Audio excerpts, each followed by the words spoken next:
Dae-hoon Jang had been watching Corinne Halberg for 3 weeks, not to scare her, not to hurt her. But she didn't know that. All she knew was the same broad figure. Dark hair slicked back, a tattoo crawling up the side of his neck. Always somewhere nearby. Always watching. She thought he was a threat. She was wrong. What she didn't know was that someone had already paid good money to have her killed. And the only thing standing between her and that was the man she was afraid of. Dae-hoon Jang did not usually do this himself. That alone meant something. He was not a man who stood on streets. He did not do close work. His whole life had been run from a distance, through quiet orders, through other people's hands, through walls no one could see. Yet here he was, on the pavement outside a small coffee shop in Mapogu, watching a woman he had never spoken to. Corinne Halberg. She was sitting by the window. Dark brown hair pulled back into a low bun, pale skin. Neen was already nervous. She just didn't know was already nervous. She just didn't know why yet. Behind him, his second-in-command spoke low. "You could send someone else." Dae-hoon didn't answer. He watched her stand, gather her bag, push through the door. The cold air caught her hair. She pulled her coat tighter and walked. He followed at a distance, the way he always did. Corinne felt it before she turned. That pressure across the back of her neck. The feeling of eyes.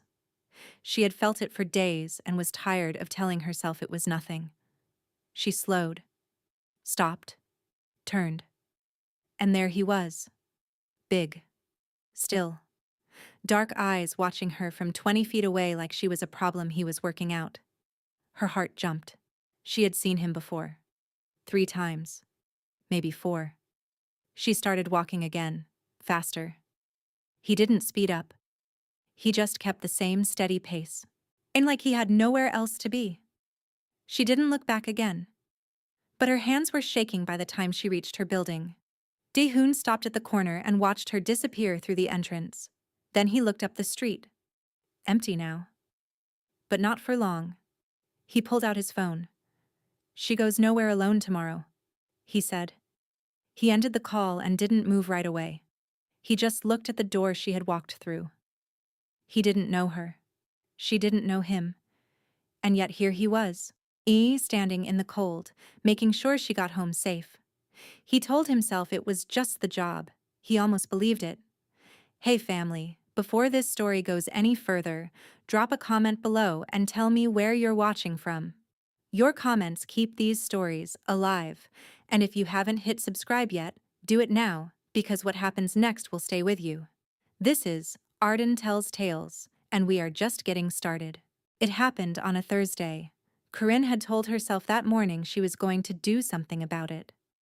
She didn't know exactly what yet, but she was tired of lying awake and tired of being the one who said nothing while someone else decided how close to stand. She left work at 5:30 and walked her usual route toward the underpass. The evening crowd was thick. She didn't look for him right away. Then, at the edge of the crowd where the pavement widened, she felt it again. In that specific stillness in the middle of all the movement. She turned her head just enough. He was there. Same position. Back toward the wall. Arms at his sides, watching her from maybe 30 feet away. Dark coat, dark hair, the tattoo just visible above his collar. Her heart went fast, but this time she turned fully around and walked toward him, not running, not hesitating, straight and direct, the way you walked toward something you had decided to stop being afraid of. She saw the moment he noticed. Something shifted in his face. Not alarm, more like attention sharpening. He didn't move. He stood exactly where he was and let her come. She stopped 2 feet in front of him. Up close, he was bigger than she had understood from a distance. Wide across the shoulders, thick through the neck, the kind of frame that made the space around him feel smaller. His eyes were dark brown and completely steady. "Who are you?" she said. He said nothing. "You've been following me for almost 3 weeks. I have photos. I have dates. I know it's you." Still nothing. "Who are you and why are you following me?" He looked at her for a long moment. Not the way someone looked when they were deciding whether to lie. More like someone deciding how much truth was safe to give. "Go home," he said. His voice was low and even. "Don't take your usual route tonight." She stared at him. "That's not an answer." "It's what I have for you right now." "That's not good enough." She pulled out her phone. "I'm calling the police." He didn't flinch. Didn't reach for her. Just watched her with that same flat, steady look, like he had already thought through this moment and decided how it would end. "Go ahead," he said. The crowd moved around them like water around two stones. She waited for him to threaten her, to show her who he was. He didn't. He just stood there and let her decide.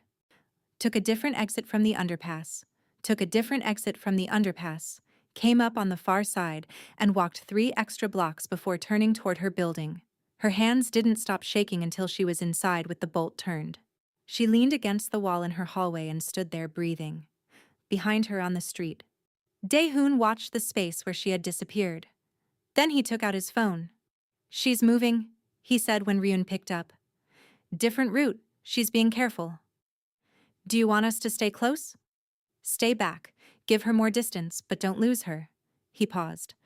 "And check the underpass exit on the east side. I want eyes there before she reaches it." He ended the call. She had walked directly up to him. That had not been something he expected. He filed that away quietly and started walking in the opposite direction. Somewhere ahead of him, Corinne Halberg was walking home thinking she had just faced the thing that scared her. She hadn't faced it yet. But she would. The next morning, Corinne woke up before her alarm. She told herself it was the cold coming through the window she'd forgotten to close. That was a lie. She got dressed quickly, made coffee she barely touched, and left her building at 7:15. The street was mostly empty. She walked to the bus stop with her bag on her shoulder and her eyes moving. She didn't see him. She let out a slow breath. Maybe she had been wrong. She almost believed that. And then she turned her head slightly as she reached the bottom of her street.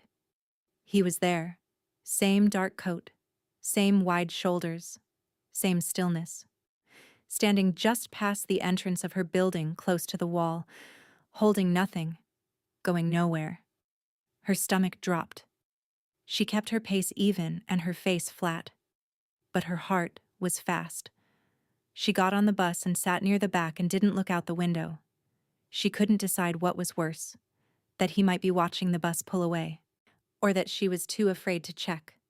By noon, she had almost talked herself down. She worked on the 7th floor of a glass building near Yoido, and there was something about being inside, surrounded by people, with security at the front desk, that made the morning feel smaller. Around 1 o'clock, her colleague asked if she wanted to go to the bakery across the street. She said yes, mostly to prove she could. They stood outside eating and talking, and that was when she saw him again. Across the road. Standing near a parked car, not leaning on it, just beside it. Eyes on her. Not moving. Not pretending to be doing something else. Her colleague was still talking. Corinne nodded at whatever was being said and kept her face calm. But she pulled out her phone, held it at an angle like she was checking something on the screen, and took the photo without looking like she was taking it. That night, she sat at her kitchen table and opened a notebook. And she wrote down every time she had seen him. 5 days. 4 separate locations. The first time had been outside her building just after 7 in the morning. The second near the back entrance of her office at the end of the day. The third on a busy street in the evening near the underpass. And today made 4. She stared at the list. She was not someone who panicked. She was someone who paid attention. Same man. 4 places. 5 days. That was not coincidence. She looked at the photo. The angle was off, and the distance made him a little blurry. But the shape was clear.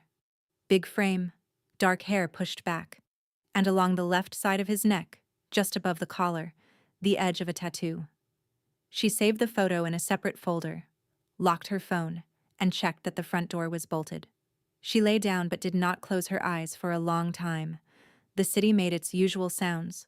Cars, voices, the low hum of everything moving. She thought about the way he had looked at her across the street that afternoon. Not angry, not hungry, just watching. like he was keeping track of something. That was almost worse. She didn't sleep well again. By morning, she had made two decisions. The first was to file a report at the police station near her office during her lunch break. The second was that she was not going to let fear run her mornings. She got dressed, made herself eat, and left at her usual time. The parking structure was 3 blocks from her building. She cut through it most mornings because it saved time and came out directly across from the bus stop. It was mostly empty at that hour. Just parked cars and low yellow light and the smell of concrete. She was halfway through when she heard footsteps. Not behind her. Ahead. Coming from the left side near the pillar at the bottom of the ramp. She slowed. 2 men stepped out. They weren't rushing. That was the part that scared her most. People who rushed were panicking. These two were not panicking. They moved the way people moved when they had done something many times before. One was closer to the exit, cutting it off without making it obvious. The other was walking toward her at an angle, the way you approached something you wanted to corner. She turned to go back. The first man had already shifted to close that gap too. Her bag dropped from her shoulder. She didn't pick it up. She opened her mouth to shout, and the sound barely got out before everything happened at once. 3 men came in fast from a side door she hadn't seen. The 2 men in front of her stopped. There was a short, ugly burst of movement near the pillar, the kind that was over before you could fully understand what you had watched. It was not loud. Fast and precise, and then quiet again, and both men were on the ground and Dae-hoon's people were standing in the space where they had been. Corinne was pressed against the side of a parked car, both hands flat against the cold metal, her whole body shaking. She couldn't feel her fingers. She looked up. Dae-hoon was standing 10 feet away, watching her with the same steady look he always had, like none of it had cost him anything. "What just happened?" she said. Her voice came out wrong, too thin.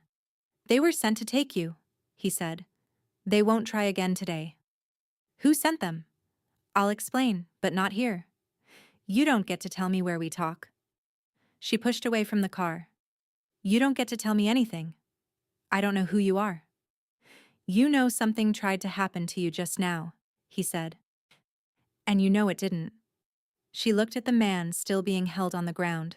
She looked at the exit. She looked back at him. He waited. He didn't push. Didn't reach for her. Just stood there and let her think it through. Her hands were still shaking. She picked up her bag, straightened her coat, and looked at him for a long moment. "Where?"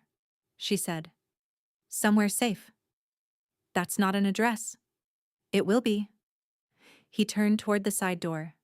"Stay close. Don't stop walking." She hesitated one more second. Then she followed him. She didn't know his name. She didn't know what he ran or what it was going to cost her to walk through that door. She only knew that 2 men had just tried to take her in an empty parking structure, and the one person who had shown up was the same one she had spent 3 weeks being afraid of. She walked. He didn't look back to check. He already knew she was there. The car ride took 20 minutes. Nobody spoke. Corinne sat in the back and watched the city move past the window, trying to get her breathing back to something normal. Dae-hoon sat beside her but not close, one hand resting on his knee, eyes forward. They stopped in front of a plain building in a quiet part of the city. Not fancy, not rundown, just ordinary, the kind of building you walked past without looking at. That was probably the point. They went up to the 4th floor in a small elevator. 2 men stood near the far end of the hallway. They looked at Dae-hoon when the doors opened and then looked away, past Corinne, not at her, like she was someone who was supposed to be there. The apartment at the end of the hall was clean and simply furnished. A couch, a low table, a small kitchen, 2 doors leading off to other rooms. The curtains were drawn but light came through at the edges. A kettle on the counter had already been switched on. Corinne walked in, stopped in the middle of the room and looked around. The front door stayed open behind her. She turned and looked at it, then at Dae-hoon. "You're not locking it," she said. "No." "I can leave." "Yes." She looked at him carefully. He meant it. She set her bag down, sat on the edge of the couch with her coat still on, and watched him take the chair across from her. He leaned forward with his arms on his knees. "You came to have me killed." "Yes."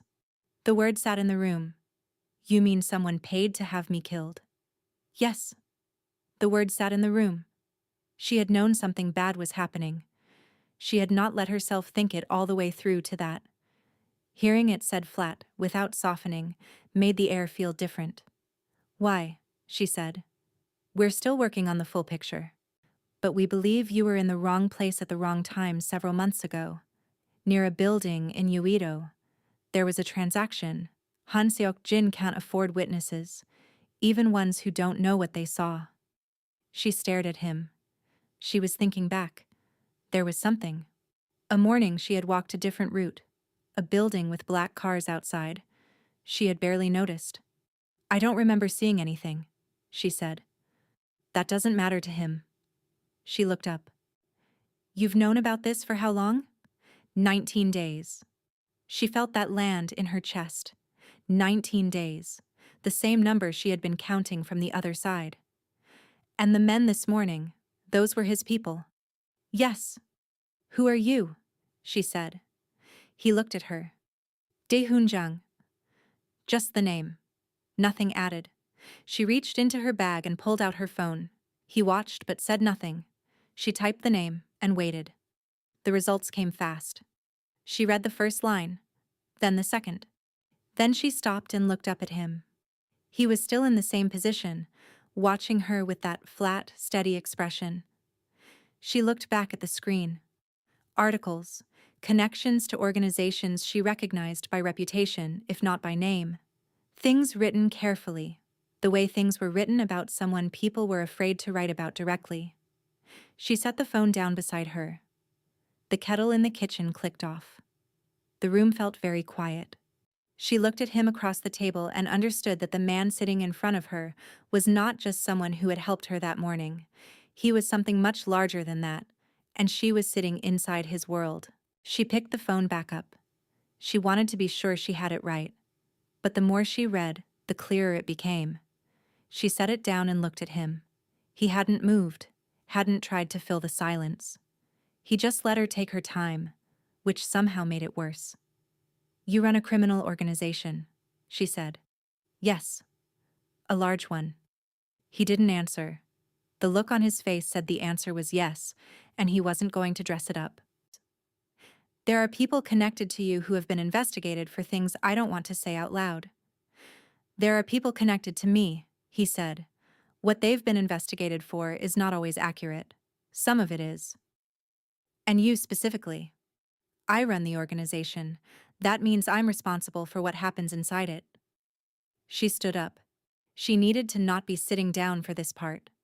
She walked to the window, looked at the light through the curtain, then turned back. "So let me understand this. A man I've never met wants me dead because I accidentally walked past a building, and the person who decided to do something about it is someone who, by most reasonable measures, is exactly the kind of person other people need protection from." "That's accurate," he said. "Then why? Why did you get involved at all?" "You don't know me. I have nothing to do with your world." He was quiet, not avoiding, deciding how honest to be. "Because I could stop it," he said. "And I've made the mistake before of deciding that was someone else's job."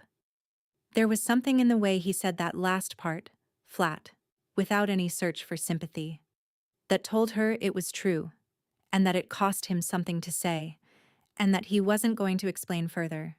She didn't push. She came back to the couch and stood behind it with her hands on the top of it. "I want to leave. You told me I could." "You can." "But?" "No but. You can walk out right now. My men won't stop you." He paused. "But Han Seok-jin's people know your face, your address, and your routine. The 2 men from this morning will be replaced by tonight. Probably sooner." She tightened her hands on the back of the couch. "So leaving means going back to all of that." "Yes. And staying means being inside whatever this is. It means being alive while we deal with the problem." She looked at the open door. She thought about the parking structure, the way those men had moved. She thought about going back to her apartment and trying to sleep, knowing they were already sending someone else. "If I stay," she said, "I'm not staying because I trust you. It's clear. I want to know what's happening, not summaries. If this is my life being talked about, I want the details." "All right," he said. She came back around the couch and sat down. Coat still on, bag still within reach. She kept a full cushion of space between herself and everything in the room, including him. Then he noticed. He said nothing about it. He didn't ask her to relax or offer anything that sounded like comfort. He just started talking. She listened, and the distance between them stayed exactly where she had put it. The full report came through the next morning. Ryun brought it in person, which meant it was detailed enough that he didn't want it sent over a phone. He handed Dae-hoon a thin folder, looked once at Corinne sitting at the kitchen table with a cup of tea, and left without a word. Dae-hoon read through it, standing up, then set it on the table and sat across from her. "That's about me," she said. "Yes. Then I should read it." He slid it across. She opened it and read carefully, going back over certain lines the way someone did when they wanted to be sure before moving on. When she closed it, she put both hands flat on the table. "The building in Yeouido," she said. "I remember it. I walked past on a Tuesday in early spring. There was construction blocking my usual street." She paused. "I didn't see anything. I saw cars, men in suits. I didn't think anything of it." "You stopped briefly near the side entrance," Dae-hoon said. "One of Han Seok-jin's people clocked you on their camera. Less than a minute. I stopped because I was checking my phone for directions. We know that. Han Seok-jin doesn't operate on what's likely. He operates on what's possible." What was happening inside that building? A transfer of money connected to 3 government officials. If that connection becomes known, Han Seok-jin loses the protection that has kept him untouchable for over a decade. She sat with that. "And he thinks I could identify someone. He thinks you might be able to place his people at that location on that date. Even a small piece of that, in the right hands, is enough." "I didn't even look up from my phone," she said. "It doesn't matter." She looked at the wall behind him, not blankly, the way someone looked when they were thinking hard and needed something still to focus on. He watched her. He had expected questions, fear, and the shaky reaction most people had when they found out their life had been put on a list because of something they barely remembered. She wasn't doing any of that. Her face was still. Her breathing was even. She was thinking. "How many people know about this transfer?" she said. "Enough that Han Seok-jin can't make the information disappear. He can only try to remove anyone who might confirm the pieces he hasn't been able to control." "So I'm not the only one?" "No. But you're the only one outside his usual circles. Everyone else he has already managed." Something moved behind her eyes. "If what I saw could be useful to someone going after him officially," she said, "then it has value beyond just being a threat to me. The same thing that got me on his list could also end his reason for keeping me there." Dae-hoon said nothing for a moment. He had not laid it out that way himself yet. He had been focused on protection. She had gone somewhere else entirely. "That's possible," he said, "but complicated." "Very." She looked at him directly. "I'm not going to sit in this apartment and wait for someone else to decide what happens to my life. I want to understand the full picture. All of it." He studied her face. She meant it. No performance. No bravado. Just someone handed a very bad situation who had decided the first step was to understand it completely. He picked up the folder. "Then we start from the beginning," he said. 4 days passed. Then 5. The safe house settled into a rhythm that nobody planned and nobody named. Corinne woke early, which Dae-hoon already knew because he was always there before she got up. At the table with his phone or a report or sometimes nothing at all. Just the morning quiet. She stopped being surprised by that on the 3rd day. She asked on the 2nd day if she could work remotely. He said yes and arranged a secure connection without being asked twice. She sat up at the far end of the table with her laptop and her notebook and worked through her mornings like the circumstances were something she had decided not to let run her. On the fifth morning, she came out, and there was already a second cup on the table. She stopped, looked at it, then at him. He was reading something and didn't look up. "I didn't tell you how I take it," she said. "No," he said. She picked it up. It was right. Not approximately right. Exactly right. The temperature. The amount. The way the milk had been added. She sat down and said nothing. He turned a page. Outside the window, the city made its usual sounds, and the moment passed like it was nothing. But it wasn't nothing, and they both knew it, and neither of them said so. Ryun noticed first. He came in that afternoon with an update and found Dae-hoon standing near the window while Corinne worked at the table, and something made him stop in the doorway half a second longer than necessary. He delivered the update, answered 2 questions, and left. In the hallway, he passed one of the younger men, Cho, who raised his eyebrows. Ryun shook his head once. Not a warning. More like an acknowledgement. Dae-hoon was not a man who stood near windows. He was a man who sat with his back to walls and faced doors. Standing near a window meant he wasn't thinking about position. It meant he was thinking about something in the room. In the evenings, they sometimes talked. Not about the case. Just conversation that happened when 2 people had been in the same space long enough that silence needed filling. She told him once about a job she had taken in her early 20s in another country. How she had known within a week it was wrong but had stayed 8 months because she didn't know how to admit a mistake quickly back then. "What changed?" he said. "I got tired of the cost of staying," she said. "Leaving was cheaper." He thought about that after she went to bed. "Mom would be," she said. He looked at the would-be, she said. He looked at the wall. "No. Did you choose it? Parts of it. And the parts you didn't. You manage those," he said. "Or they manage you." She looked at him for a moment, then back at her book. She didn't push further. That was something he had noticed about her. She knew when a door was open just enough, and when pushing further would only close it. Most people either stopped asking too soon or pushed until the conversation broke. She found the line and stayed on the right side of it. He filed it somewhere he didn't have a name for and left it alone. The days were careful and quiet. The distance between them was still there. It was just a different kind of distance now. Less like a wall, more like something still deciding what it was. The breach came quietly, the way Han Seok-jin did everything. Ryun came in on the 7th morning with his jaw set in a way that meant the news wasn't small. Dae-hoon stepped away from the table where Corinne was working. "He knows where she is," Ryun said. One of the building contacts was turned, a man 2 steps removed who knew enough to be useful. "How long?" 2 days, maybe less." "Has he moved people?" "Not yet. He knows, and he's not rushing."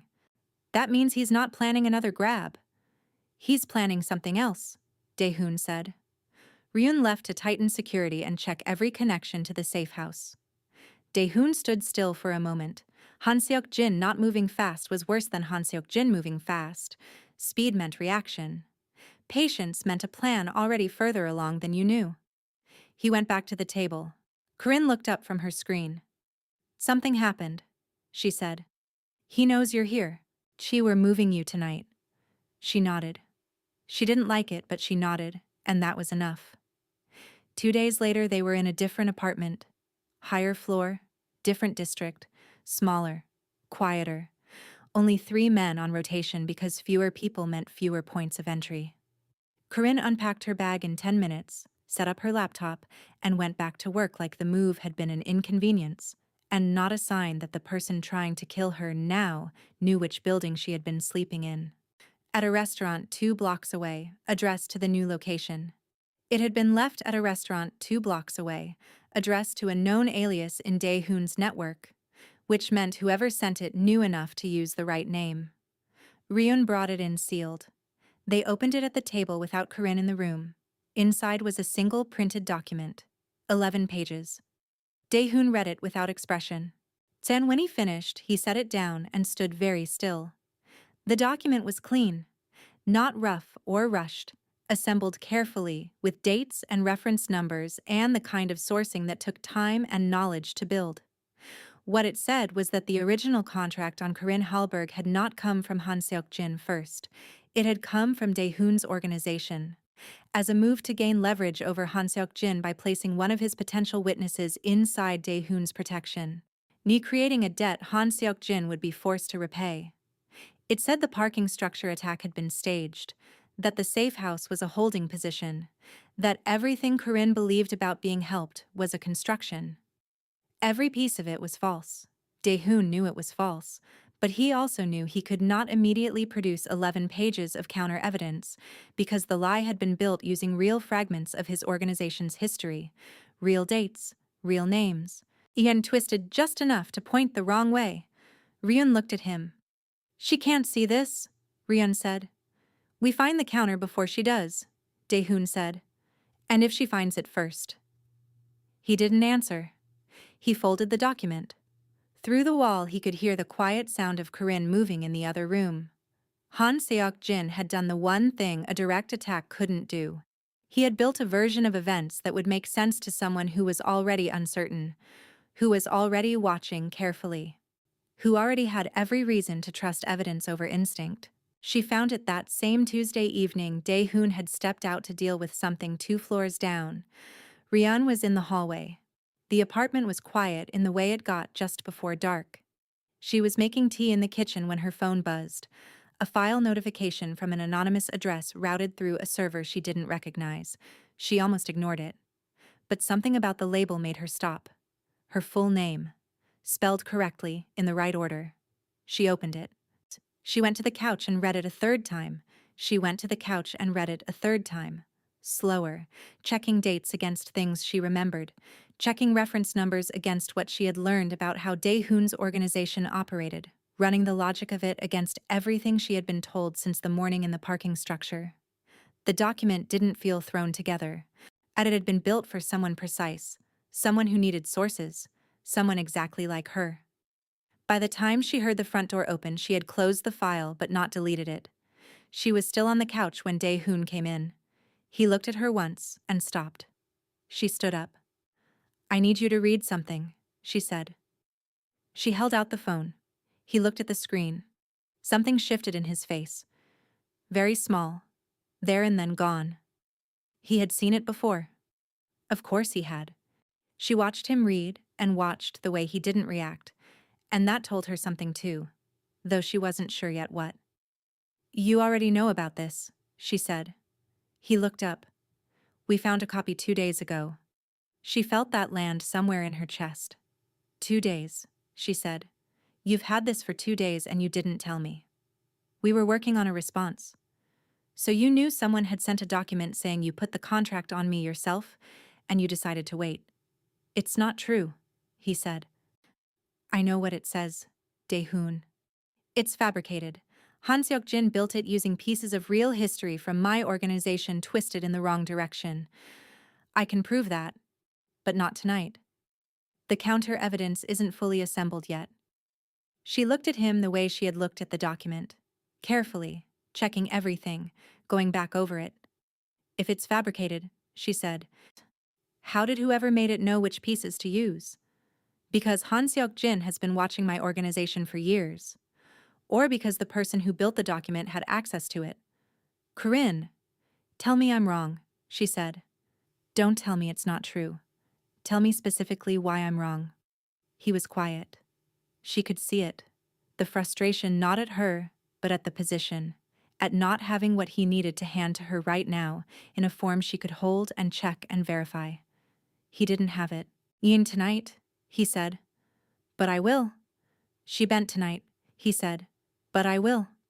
She bent down and picked up her bag, put her phone inside, put her laptop inside, picked up the small pile of things she had kept on the side table. She did it all calmly, without rushing, without crying, without saying anything else. He watched her. "Where are you going?" he said. "Home. It's not safe. I know." She looked at him one last time, not with anger but with something worse than anger. The careful, clear look of someone who had already made her decision. "Neither is this." She walked out. He didn't stop her. Her apartment felt smaller than she remembered. She stood in the middle of it and felt the strangeness of returning to a life that had been sitting still while she had not. She put her bag down and checked the locks. She checked both windows and stood in the hallway and told herself this was fine. She knew things now she hadn't known before: how to vary her route, what kind of attention to pay to people in doorways, to cars that sat too long in one place. She was not the same person who had walked through that parking structure without a second thought. She told herself that was enough. She slept badly the first night but got up on time and went to work, and nothing happened. The second day was the same. The third. She began to breathe a little more steadily. She did not let herself think about the safe house. She focused on the parts she could stand behind: the document, the 2 days he had known and said nothing, and the fact that she could not verify the most important thing he had asked her to believe. Those were real. She held on to those. What she didn't know was that 2 of Dae-hoon's men were positioned outside her building every night from 10 until 6. She didn't know that the woman at the front desk of her office building had been quietly given a number to call if anything unusual happened near the entrance. She didn't know that Dae-hoon had reviewed her building's security layout himself and addressed 2 weaknesses without her knowledge. He didn't call, didn't send a message. He had decided the night she walked out that the next move had to come from her. Or not at all. That was the only thing he could offer her that couldn't be faked or constructed or questioned. Distance, with the protection still running underneath it where she couldn't see it. Ryun thought it was the wrong call and said so once. "She's exposed out there," he said. "She's covered," Dae-hoon said. "It's not the same." "No, it's not." Ryun left it there. During the days Dae-hoon worked, harder than he had in months, not because the pressure was greater, but because the work was the one place where everything had a clear shape. He pulled apart Han Seok-jin's network from the outside edges, carefully. It took 4 days. The man was not one of Han who had built the false document. It took 4 days. The man was not one of Han Seok-jin's core people, just someone hired for the job. Good at his work. Careful, but not careful enough to have left nothing. Dae-hoon didn't move on him immediately. He watched him and let him lead further back into the construction of the lie, finding each source that had been used and building the correct version alongside it. The one that showed exactly where the real records ended and where Han Seok-jin's fiction began. It was slow. He didn't rush it. Ryun asked once how complete it needed to be. "Complete enough that she doesn't have to take my word for any of it," Dae-hoon said. Across the city, Corinne sat at her own table and worked through her evenings and told herself the unease she felt was just adjustment. On the 9th night, she was standing at her kitchen window with a glass of water when she looked down at the street. There was a black car parked along the far edge of the road. It had been there the night before, too. She looked at it for a long time. Then she looked away and finished her water and went to bed. She didn't sleep for a while, but when she did, it was the deepest she had slept since she came home. Dae-hoon got back to his office just after 9 that night. He sat at his desk and looked at the report Ryun had left. Short, clean. Corinne Halberg had gone to work, eaten lunch outside for 11 minutes, returned to her office, and gone home. No new contact. No sign of Han Seok-jin's people moving closer. He read it twice, then set it face down. 19 days. That was how long it had been since the contract first came across his network. It hadn't come loudly. It never did with Han Seok-jin. He got handled quickly and left no trail. He got handled quickly and left no trail. He had seen dozens like it. He had not always done something about them. But this one had stopped him, and he still wasn't fully sure why. Corinne Halberg was not connected to his world. No family in Seoul, no business ties to anyone he knew. She worked at an international firm, kept a small apartment, lived carefully. She was exactly the kind of person who should never appear in a document like the one Han Seok-jin had put out. That was the part that bothered him. He knew why she had been targeted. His people had worked that out inside the first week. She had been near a building in Yeouido at the wrong time, a deal that Han Seok-jin could not afford to have known. She probably didn't even remember it. But Han Seok-jin didn't take chances. There was a knock. Ryun stepped in. "She took a photo of you today," Ryun said. I know. She's documenting. I know that too. Ryun was quiet for a moment. You're making yourself too visible, he said. I'm aware. Then why not pull back and let the others handle it? Dae-hoon looked at the report. Because the others weren't there the last time, he said. Ryun didn't ask what he meant. He already knew. 3 years ago there had been another name on a contract. Another woman, with nothing to do with anything. Dae-hoon had left it to his people. They had been 2 minutes too slow. He had not forgiven himself for those 2 minutes. He never would. Ryun nodded once and left. Dae-hoon sat alone and thought about the way Corinne had looked at him across the street that afternoon. She hadn't screamed. Hadn't run. She had kept her face calm and her pace even, and taken a photo she didn't think he saw her take. Most people fell apart in some visible way when they were frightened. She hadn't. She had done the smart thing. Quiet. Controlled. He respected that without meaning to. He closed the file on his desk. Outside, Seoul moved in its usual rush of light and noise. He told himself that what he felt about Corinne Halberg lying awake across the city was nothing more than the weight of responsibility. He told himself that every night. It was getting harder to believe. It happened on a Wednesday, the day she stayed late. She had done it twice since coming back, working until nearly 8 because the office was quieter in the evenings. She hadn't varied it because it felt safe inside the building, and because she had started to believe, in the quiet way you started to believe things you wanted to be true, that the worst of it had passed. She was wrong. She left through the main entrance at 8:10. The first block was normal, and the second block was where it changed. 3 men this time. Not positioned ahead of her the way the first 2 had been in the parking structure. These came from behind and from the side at the same moment. Fast, not bothering with the careful angles of professionals who wanted it to look like something else. This was speed over precision. She had time to turn and register what was happening and pull back toward the wall before the first man reached her. She opened her mouth to shout. And then everything broke apart at once.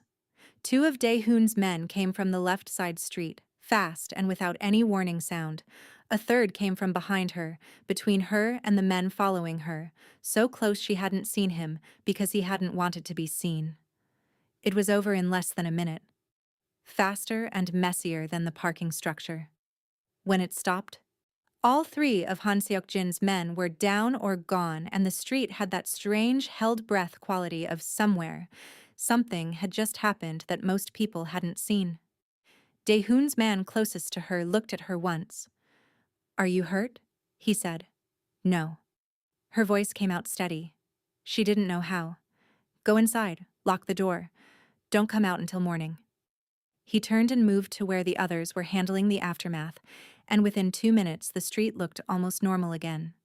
Corinne walked back to her building on legs that felt like they belonged to someone else. She got inside, locked the door, and sat on the floor of her hallway with her back against the wall. Dae-hoon's name had not been said once. She hadn't seen his face. But his people had been there before Han Seok-jin's could finish what they started, which meant someone had known, had been watching, had positioned people on her route without being asked, and without expecting anything back for it. She got up eventually, drank a glass of water, then carried her laptop to the table and opened the file. The one she had been sent. The one she had read 3 times the night she left the safe house and had not opened since.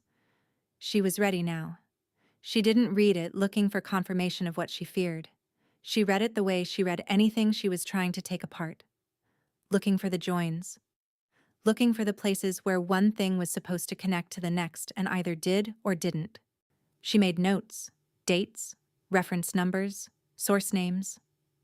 After an hour, she stopped and looked at what she had written. There were 4 places where the sourcing didn't hold up the way it should. Not obviously. Not in a way that jumped out. But if you were patient and precise, and you knew what solid sourcing looked like, you could see the seams. Someone had built this carefully. But careful wasn't the same as perfect. She sat back and looked at the ceiling. She thought about the man who had been walking behind her on that block, close enough to act, far enough not to be seen. She thought about that for a long time. She found the envelope the next morning, nearly stepping on it as she opened her door. Plain brown paper against the floor, no stamp, no postal mark. Just her name in small, even handwriting she didn't recognize. She checked the hallway in both directions. Empty. She went back inside, locked the door, and stood at the table and opened it. Inside were 3 sections of paper held together with small clips. She set each one down before she started reading. The first was the thickest. In a reconstruction. Someone had taken every piece of Han Seok-jin's false document and laid it against the real source it had been pulled from, side by side, page by page, showing exactly where the real record ended and where the alteration began. The 4 joins she had found the night before sitting at her table were all there, marked clearly, with original documents attached behind each one, the same 4 she had circled. She stared at that for a moment. Then she kept going. The second section was the original contract. The real one, Han Seok-jin's internal reference number at the top, dated 3 weeks before she had ever noticed anyone following her. Her name, her address, her photo, taken from a distance, the kind that told you someone had already been watching before the order was even confirmed. She looked at her own face in the photo for a moment, then turned to the third section. 19 days of surveillance logs. She recognized the format from the report Ryun had brought in that first morning at the safe house. The same clean layout, times down the left side, locations across the top, brief notes in the middle. She found day 1, checked the date, then checked it again. The log started 3 days before she had first seen Dae-hoon outside her building. 3 days before she had noticed anything at all. She sat down slowly. She went back through every entry. The early ones were sparse. Short notes about her route, her timing, the layout of her building's entrances and exits. The language was operational, not personal. The language of someone mapping a protection problem. There was no gap in the dates, no break, no point at which the logs could have been started after the fact and made to look like they hadn't been. She would have seen it. She was looking for it, and it wasn't there. She set the pages down flat and put her hands on top of them. She thought about the 4 seams in Han Seok-jin's document. She thought about the man on the street the night before, positioned between her and danger before she had even seen it coming. She thought about 19 days of logs that began before she had ever walked toward a man she was afraid of. She thought about the coffee that was exactly right. She sat at the table for a long time. The morning light moved across the floor. She was not someone who made decisions quickly when the decision mattered. She had always believed that was a strength. This morning, it felt like something she needed to stop hiding behind. She got up. She pulled her coat off the hook behind the bedroom door and put it on. She put the papers back in the envelope and put the envelope in her bag. She didn't know exactly what she was going to say when she got there. She knew that was all right. Some things didn't need to be prepared. They just needed to be done. She walked to the elevator and pressed the button for the ground floor and went out into the morning. She had the address because she had looked it up the same night she looked up his name, back in the safe house when the room had changed.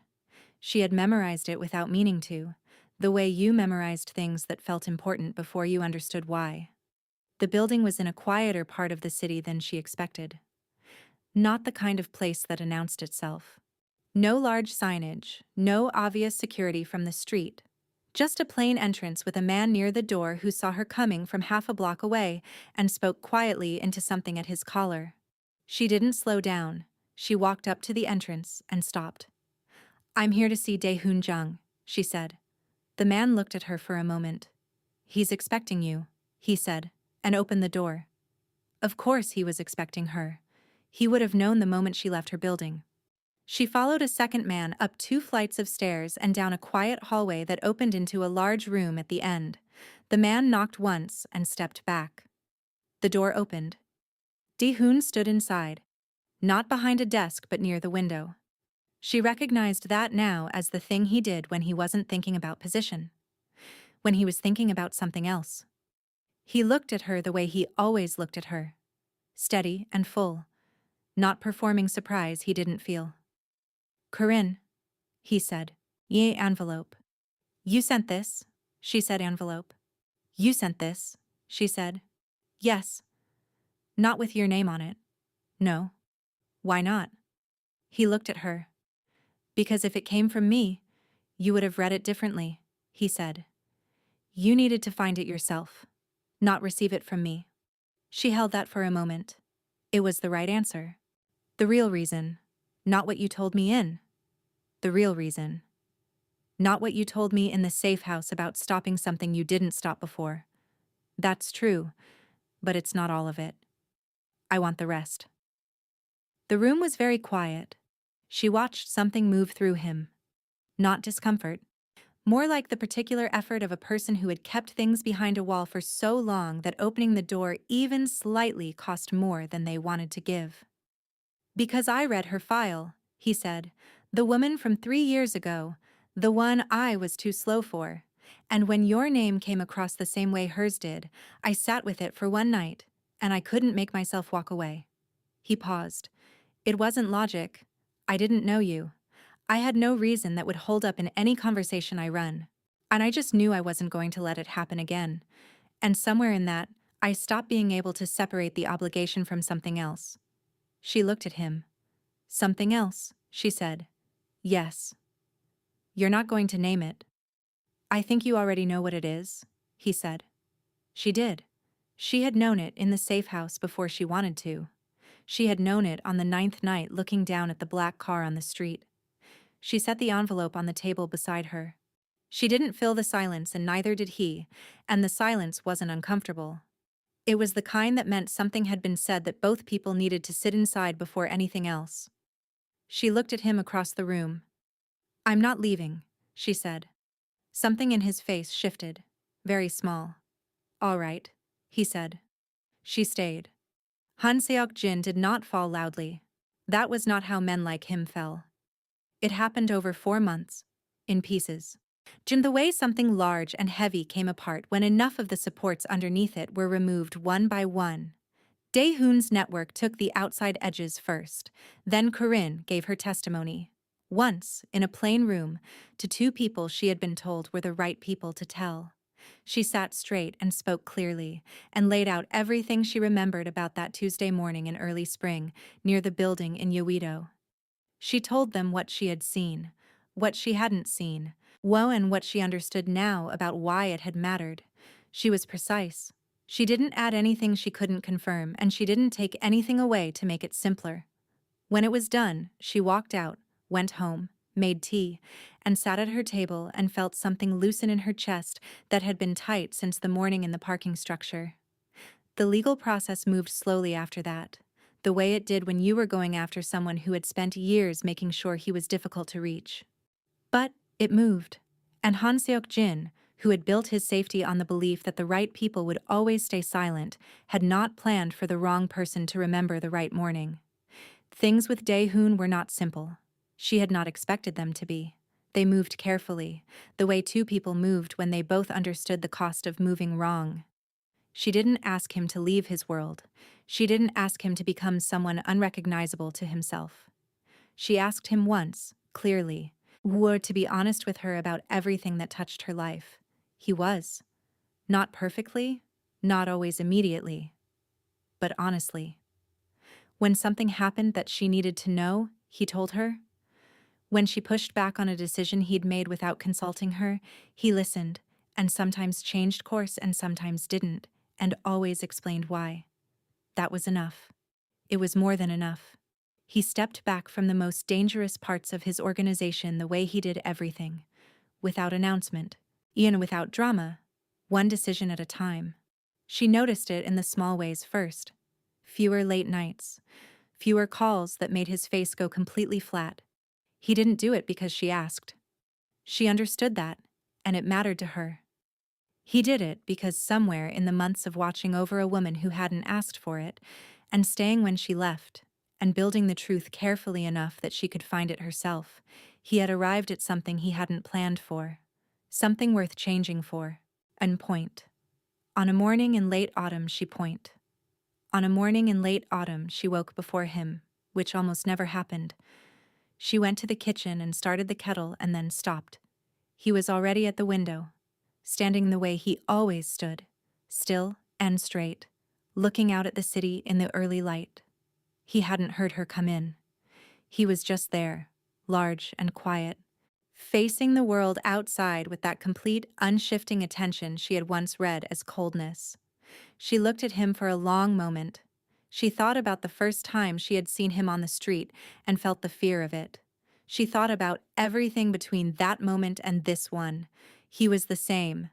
That was the thing she had taken the longest to understand. He had not changed the way he stood at windows.